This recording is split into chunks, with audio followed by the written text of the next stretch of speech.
Bonjour à tous et bienvenue sur votre chaîne dédiée à l'information sur le diabète. Aujourd'hui, nous abordons un sujet très important pour les personnes atteintes de diabète, les choix alimentaires. Saviez-vous que notre corps utilise soit majoritairement du glucose, soit majoritairement des lipides pour fonctionner?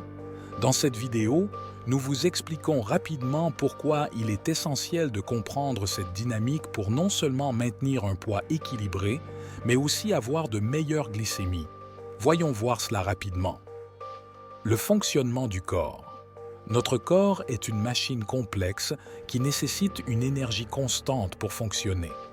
Une grande partie de cette énergie provient des aliments que nous consommons.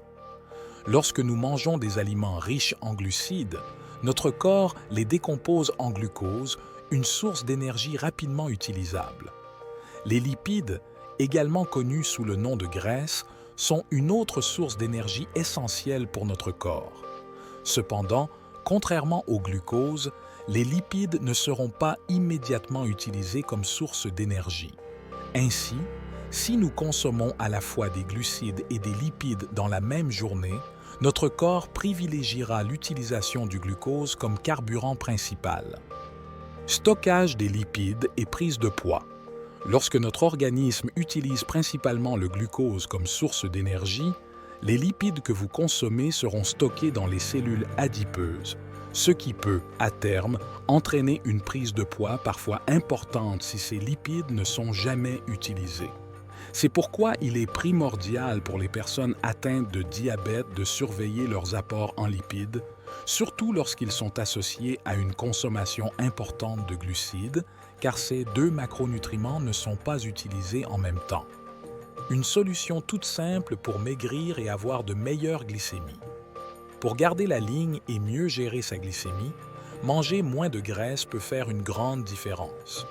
Si vous pensez toujours que ce sont les glucides qui font grossir, observez les frugivores. Malgré leur consommation parfois très élevée de glucides, ils ont très peu, voire pas du tout, de graisse visible. Il est important de comprendre que la graisse que vous consommez est principalement celle que vous voyez dans le miroir et que le sucre ne se transforme pas instantanément en graisse corporelle.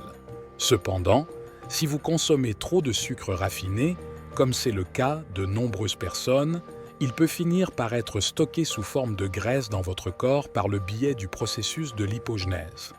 Ce phénomène est fréquent chez les personnes qui font peu ou pas d'exercice et qui consomment de grandes quantités de glucides plutôt raffinés. Conclusion.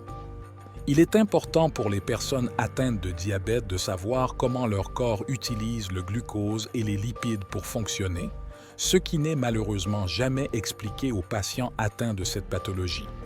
Limiter sa consommation de graisse, en particulier de graisses saturées comme celles que l'on trouve dans les viandes grasses, les produits laitiers et les aliments frits, et augmenter sa consommation de glucides sains comme les fruits, aura un impact considérable sur votre poids et votre diabète. Si vous souhaitez en savoir beaucoup plus à ce sujet, ce livre peut vous être grandement utile. Merci d'avoir regardé cette vidéo.